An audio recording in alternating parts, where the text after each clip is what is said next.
Sanibonani bathandekayo, ngiyajabulela kakhulu futhi ukuphinda ngibe nani. Niyazi ukuthi thina sidla isifundo ngamasabatha lapha ku-YouTube, and isikhuthazo sami ngiyacabanga ukuthi bakhona osizakala noma phela sibona abanye behambisa kancane ukuvuka kwabo, ubuthongo babo babuthanda babuqine, abafuna ukuvuka abanye abantu basebenze. Kodwa-ke thina-ke silokhu sibanga lo msindo onengqondo, kufanele siqhubeke siwubange kuze kuyezwakala nakulabo ababukhuni. Ngifuna nje ukusho ukuthi le ndaba esikhuluma ngayo namhlanje ikhuluma-ke ngokufakaza okuwinayo noma okuphumelelayo. Ibandla-ke lama-7 Day Adventist lizofunda phela kule Bhayibheli ukuthi kuvangelwe kanjani kubapostoli, lifunde futhi nakuma-pioneer ovula indlela bebandla ukuthi kwakuvangelwa kwangayekwa nje, kwakufakazwa, khwanjiswa indaba eyilungile. Kodwa lesikhathi samanje lithedeke, ibandla lihleli nathi ngabaholi sihlale singabefundisi, asibonakala sinomfutho wokuhambisa izwi kaNkulunkulu ezizweni. Ngiyacela-ke ukuthi siyishintshe leyo nto bazalwane, sigijime engathi siyahlanya kodwa singahlanyi, sihambise indaba eyilungile kubo bonke ukuze lihambe ivangeli, umhlaba wonke wazi ngalo, bese ukuthi uNkulunkulu awuqede umsebenzi ngathi abuye ngokwesibili. Ngoba mnandi sesikhuphuka sesaba nemqhele okuyizinkanyezi esiyizuzile, imiphefumulo esiyizuzileyo, sesiyokutana ekhaya ezulwini. Ngoba mnandi usungaphakathi ezulwini uzwe umuntu ethi, yazi uba uzange ungishumayeze ngaba ngikho la. Ngoba kuhle kakhulu. Ngiyacela-ke bazalwane bami, qalela kubafundisi kuza kubazalwane bonke, ngicela umqondo ovangelo ube yinto enjengesihlahla esikhula njengesihlahla sensangu. Insangu edinga ukuniselwa uyayikhulela, ake kukhule ukholo lwakho engathi isihlahla sensangu, ake kukhule ugqozi lokushumayela engathi isihlahla sensangu oyisona, kanti hayi ukuthi nje uthelwe ibonkolo zezulu, ukhuthazwe uNkulunkulu ngokwakhe ukuthi ushumayele. Isifundo sethu-ke sosigoqa nje kafushane namhlanje, kodwa ngithe ngiqale ngalamazwi enkuthazo ngaphambi ukuthi siqale. Ake siqale-ke futhi nangomthandazo. Baba osezulwini, oyiswe Nkosi yethu enguJesu Kristu, siphambi ngobuso bakho siyakhuleka egameni likaJesu ukuba Nkosi ube nathi ngendlela yodwa, ikakhulu esikhulekelayo ukukhuthala kwebandla nabaholi ukuthi ngempela sifakaze sizuze imiphefumulo eminingi eyothi Nkosi kanye nathi sikhuphuke nawo sekhaya ezulwini. Sibuse isifundo sethu-ke manje, konke esokwenza manje ube phakathi kwakho ngoJesu inkosi, ubonga manje ubonga phakade. Amen. Indima yethu ekhanda-ke bazalwane, ilula. Incwadi yezenzo sahluko sesine ivesi la-20 uthi uma obhalayo udokotela uLuka ecaphuna amazwi abafundi bakaJesu benentshisekelo yokuvangela, uthi asinakuyeka ukufakaza ngesikuzwileyo nesikubonileyo, noma-ke ngesikubonileyo nesikuzwileyo.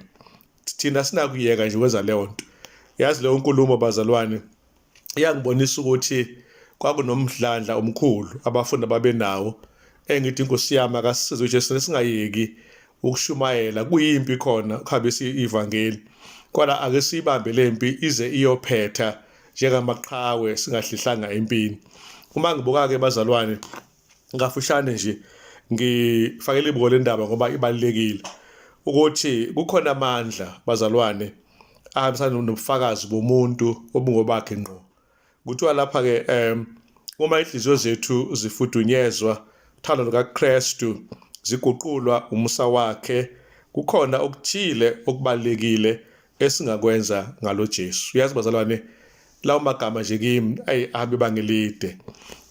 Kuyafuna ukungipha isithombe sokuthi lento yokungavangeli esikubona kubefundisi, uJesu ngathi akakho kubefundisi bethu. Lento yokungavangeli esiyibona kubazalwane, uJesu ngathi usikasi.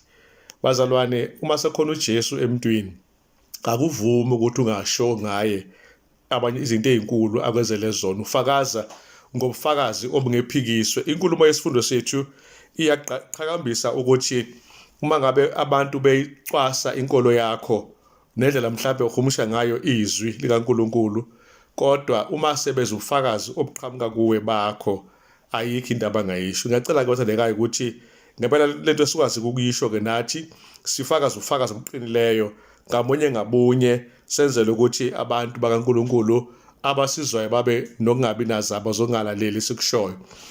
Isifundo sethu-ke siveze ukuthi kuba into emnandi uma umuntu esehlukanisa abe yikho ngaphambili kokuhlangana noJesu naseyikhona ngapha kokuhlangana nenkosi. Amagama nje isifundo siwabhalayo la ithi kubukhulu ukuthi umuntu engaphikisana kanjani nawe empikisweni yakho, enkulumeni yakho, uma uthi ngangingenathemba kodwa senginethemba, angilahlwa icala kodwa senginokuthula, ngangenanhloso kodwa senginenhloso, impilo yami isinenhloso, yonke lento ingenxa yevangeli. Uyazi moyibambe lapho hlobo sami, awukwazi ungabonakala umphumela womsebenzi wakho ukuthi ngempela wena umuntu ozosebenza into ebonakalayo. Uma sibheka-ke lapha kuMateyu 5 uverse 15 to 20, indaba-ke esiyaziyo noma inkulu eyenzeke kwindawo kuthiwa ise-Decapolis, la kukhulunywa khona-ke ngamadolobha ayishumi.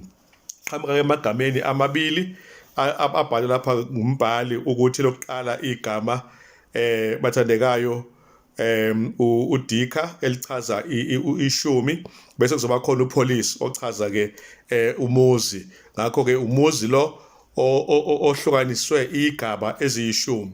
Kwakukhona ini lapha umuntu owabe enamadimoni, owathi uma uJesu semsizile lo muntu lona wafuna ukuhamba noJesu. Jesu wathi cha, ungahambi nami, hamba uye ekhaya ubatshele uNkulunkulu wenzeleni.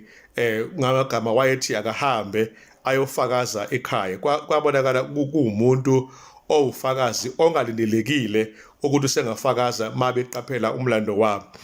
Umlando wakhe wesikhathi ebahlupha bemsaba esemathuneni, kodwa kusungena kakhulu kweindaba ezeyingulube nokuphumula kwamadimoni kuzo okwanamhlanje.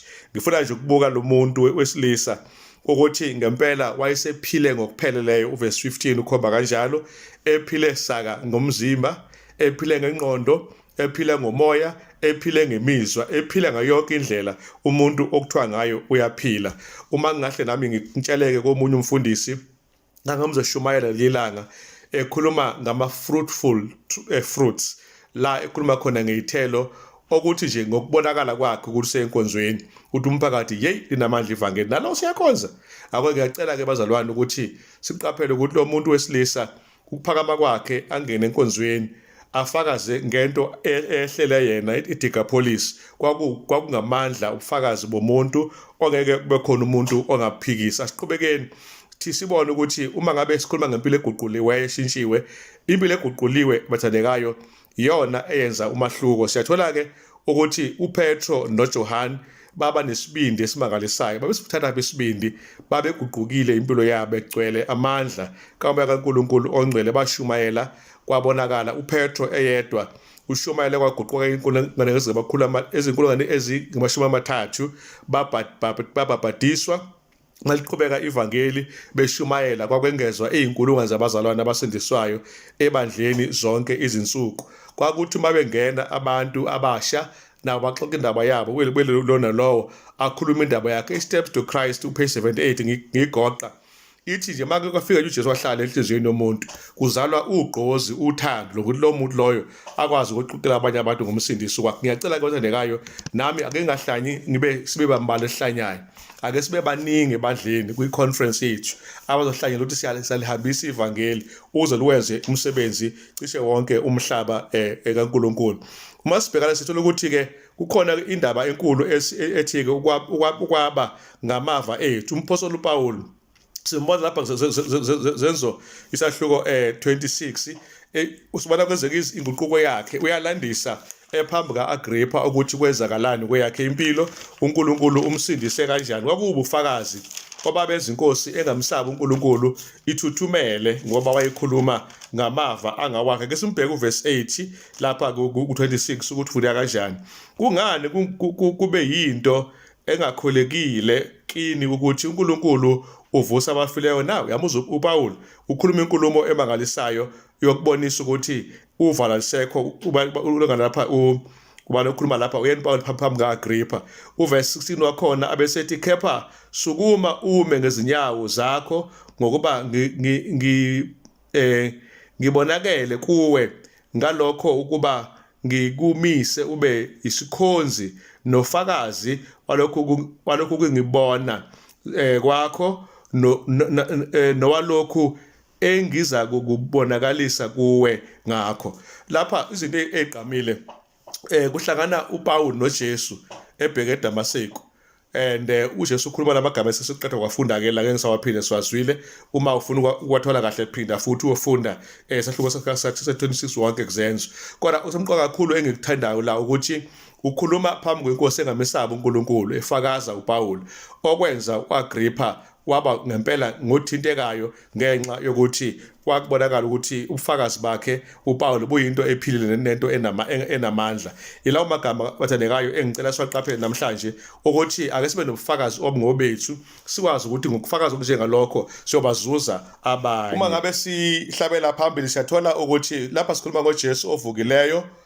Kwaba into enkulu kakhulu bathandekayo ngolokuqala leviki ekuseni, uma oMaria ababili, uMaria unina kaJesu noMaria owayingxenye abafundi bakaJesu, kuyena ukuthi unina kaJesu Kristu, bethola ukuthi uJesu uvukile. kaKristu loya Maria wagijima kuqala wabuya babeya nje beyogcoba umzimba wenkosi bedangele, bengacabanga ukuthi inkosi seyivukile. Bafica ukuthi seyivukile, yes, baqala baba nokulila bathawu bayibili inkosi yami ABCD, but bathola ngengelosi ukuthi cha uvukile uJesu, bangamfuni ophilayo kwabafileyo. Kwaba indaba ezimnandi lezo, bagijima baxoxelana ngazo, bazazisa abanye abantu.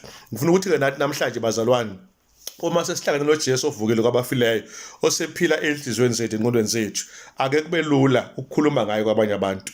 Asingatholi ubunzima bokutshela umuntu ngoJesu ukuthi usenzeleni thina ngokwethu. Asibe nobufakazi obuphathekayo bokuthi uNkulunkulu usiguqule kanje nempilo zethu, nathi besingabantu abafile sesiyaphila ngenxa yesiphambano uJesu ayelenge kuso, bekubona konke lokhu ngosuku olungaphambi kweSabatha lokulungiselela. Baba nesithombe sokuthi uJesu Kristu kuphelele ngaye, kanti cha, mayizovuka enze imisebenzi emkhulu ezobonakala nangemva kokuba esenyukele ezulwini. Kwaba khona umsebenzi omuhle uJesu Kristu awenzayo.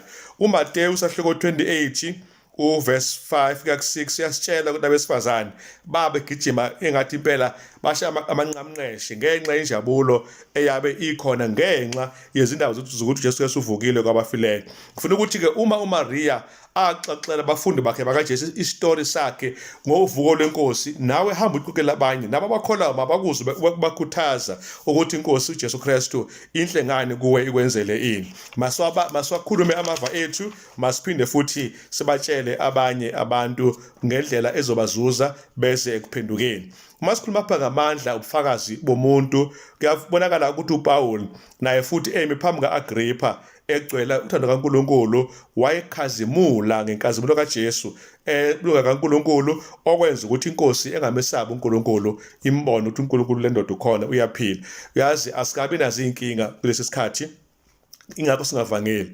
Engathi uJesu engakwenza kube khona inhlupheko nezingxaki nezingqinamba, mhlawumbe nentshishiso nje iqhamuke, sizosukuma-ke sebenza ngoba lokhu kunethezeke esinakho, ingoba cishe yonke into eSouth Africa is-comfortable, sibona konke kuhamba kahle, sikuyi-comfort zone, asinyakazisiwe ngalutho, as opposed to abanye amazwe ase-Afrika la kunokubheda khona kohlelo. Ayasukuma lawo mazwe asebenze, abonakalise ukuthi aqonde ukuthi insuku ziyabheda emnyango. Uma ufunda-ke u-26 yena uzenzo lo verse 18 ithi kuvula amehlo abo ukuba basukume ebumnyameni baphendukele ekukhanyeni, basuke emandleni kaSathane baphendukele kuNkulunkulu ukuze bamukeliswe ukuthethelelwa kwezono nesabelo phakathi kwabanjani-ke kwabangceliswayo ngokukholwa kimi.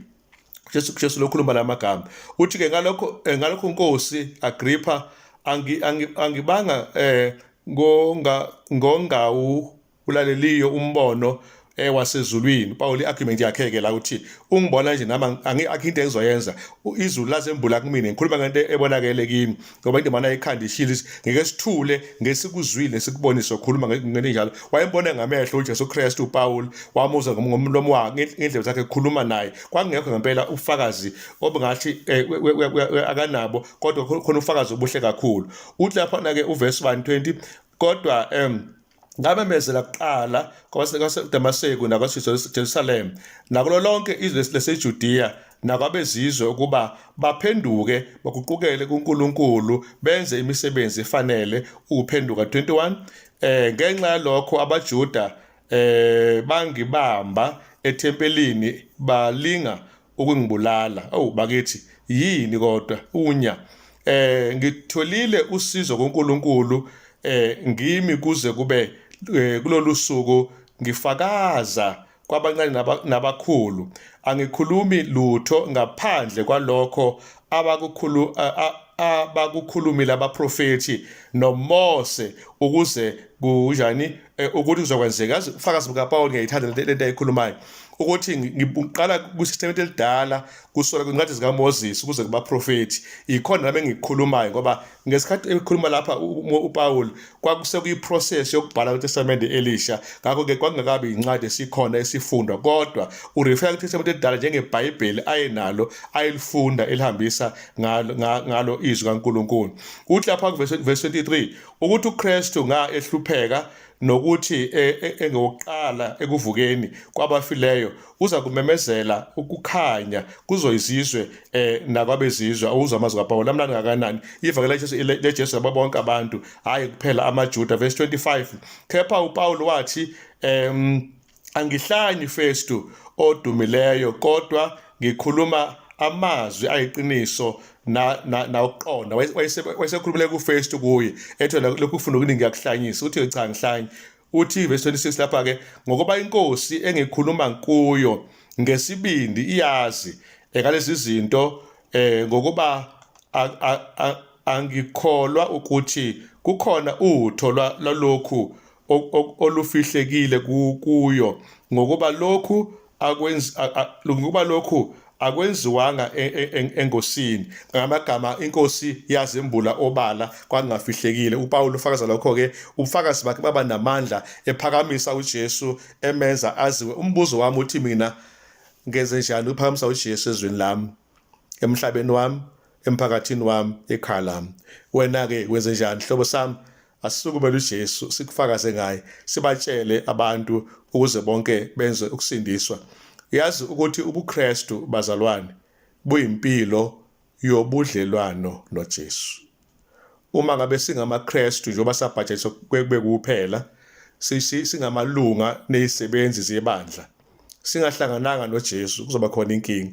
Ngiyabanxusa ngokukhulu ukuyithoba abafundisi bawo nabazalwane ukuthi ake kusukunywe kusetshenzwe. Kukhona ukuhlala njengoba sengishilo okwenza ukuthi umsebenzi eNingizimu Afrika ungafani namanye amazwe ase-Afrika.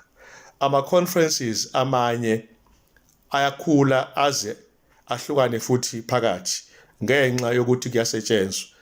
Ama-union kwezinye iy'ndawo e-Afrika nje ayakhula aze ahlukane, kube khona i-union enye ne-union enye ngoba kuyasetshenzwa. Abanazo ney'mali ey'nkulu laba bantu base-Afrika, abanawo nomnotho omi kahle, kodwa banomfutho wokuvangela. Ngakho-ke kunomahluko omkhulu. Ngelishwa-ke la khona umnotho eSouth Africa ukuvangela akwenzeki. Engathi uNkulunkulu ngasinyakazisa bazalwane bami, mhlawumbe ngayo i-COVID-19 le ngesibona ukuthi ikhamfathi yomhlaba into engenamsebenzi. Ake sisukume sibe nesibindi, sifakaze ngoJesu kwabanye abantu. Sikhulume ngamandla kaMoya eNgcwele ekuphileni kwethu. Ngesinambithe ubumnandi bokuphilela uJesu emhlabeni. Ngesinambithe ubumnandi boba ngamakholwa emhlabeni. Ubumnandi boba ngabasindiswa bakaJesu emhlabeni. Ubumnandi bokushiya yonke into engcolile, sifocus kulo Jesu olungile ozobuya masishane. Hlobo sami, uyazi ngiyakucela mani ngomsa kaNkulunkulu, asiphendukeni bafowethu ngeqiniso ukuze uNkulunkulu mayisibiza njengoba Isaiah sithi nangu lapha, mina Nkosi ngithume. Ngempela uJehova uyabuza, ngithuma bani na? Bani ezongiyela na? Athi umuntu, akusimi mina nje ngibheka abefundisi. nabathi hayi sibheke i-office, bese kungasetshenzwa-ke kuhlalwe-ke nje, kanti umuntu nomuntu akakhanyise kulelo khona akulona. Bazalwane, uma nginami ngenza ubufakazi bami obufushane, ukuphenduka kwami kwaba umisa kaNkulunkulu ngimncane, ngamthanda uNkulunkulu, kwangibamba umgudu, ngasinikela kuye, ngashisekela ukubhajatiswa, ngabhajatiswa, angizange ngabheka emuva, and ngaqala ukushumayela, ngiqala ukuguquka, kuze kube namuhla nginabantu engibashumayezayo ngaphandle kwasebandleni abazuza indaba elungileyo. Nawe ngicela ushumayele ngamava akho, ufakaze nangani futhi nangobufakazi ukuthi Jesu kwenzele ini. Inkosi ikubuseke, masivale isifundo sethu ngomkhuleko. Baba wethu osezulwini, awusawukele ngempela njengebandla lakho lensali, usivusele Nkosi ugqozi oluqinile nolobilobo lokushumayeza abanye ngawe, ukuze Nkosi yami sibe nobufakazi obuqinileyo obungephikiswe, abanye bazuzeke, nathi qobo siphendukile, singamathuluzi avumayo ukuthi nangu mina Nkosi ngithume abantwana bakho-ke kwindawo ngendawo. Lokho mkhulu wami Nkosi, igama lakhe lihle kuze kube phakade. Amen.